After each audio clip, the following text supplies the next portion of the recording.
ان میں سے نمبر 1 ایران ہے.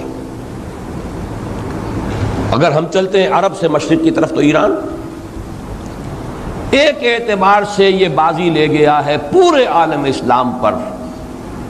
ان کے مذہبی عقائد، ان کی فقہ سے ہمیں جو اختلاف ہے وہ ہے اپنی جگہ پر ہے. آپ کو معلوم ہے میرے بارے میں کسی کو اشتباہ نہیں ہو سکتا اس اعتبار سے. میری جس درجے دشمنی رکھی گئی ہے، جس طرح میرے سر کا جو ہے مطالبہ ہوتا تھا. 2 ہی آدمی تھے پاکستان میں کہ جن کے سر مانگے گئے، ایک کراچی کے وہ شاہ بلیغ الدین صاحب اور ایک میں. تو اس حوالے سے وہ اپنی جگہ پر اختلاف ہے، لیکن اس حقیقت کا اعتراف کیے بغیر نہیں رہا جا سکتا پورے عالم اسلام میں یہ واحد مسلمان ملک ہے جس نے بہرحال اپنی شریعت، اپنے عقائد کے مطابق ایک مذہبی انقلاب برپا کیا ہے.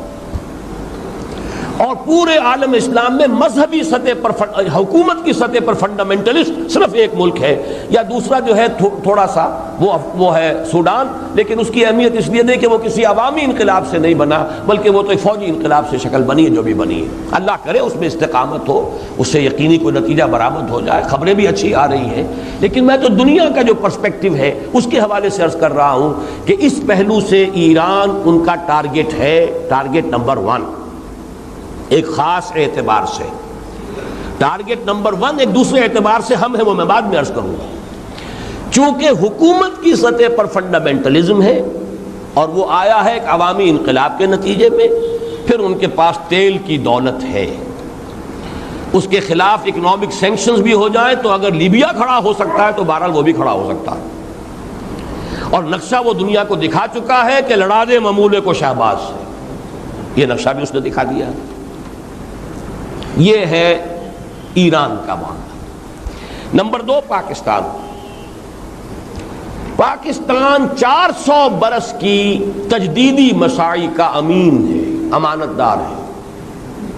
پورے ہندوستان میں مجدد الفسانی رحمۃ اللہ علیہ، شاہ ولی اللہ دہلوی رحمۃ اللہ علیہ، سید احمد بریلوی رحمۃ اللہ علیہ اور ان کا جہاد، پھر اس 20ویں صدی عیسوی میں یا 14ویں صدی ہجری میں علامہ اقبال جیسا مفکر، مولانا مودودی جیسا مصنف، مولانا الیاس جیسا مبلغ، شیخ الہند جیسا مجاہد حریت، پورے عالم اسلام میں ان کا پیرلل کوئی موجود نہیں. یہ 400 سال کی تاریخ ہے. اس کی امانت اور اس کے نتیجے میں یہاں کے مڈل کلاس میں فنڈامنٹلزم کا ایک نیوکلیس ہے،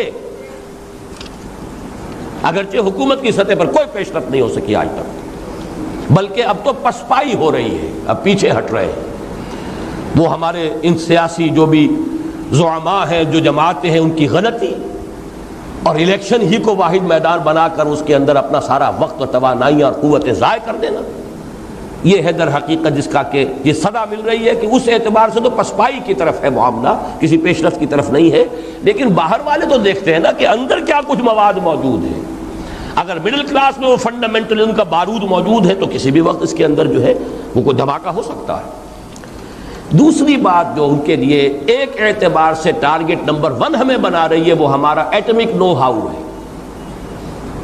پورے عالم اسلام میں اور کسی کے پاس نہیں.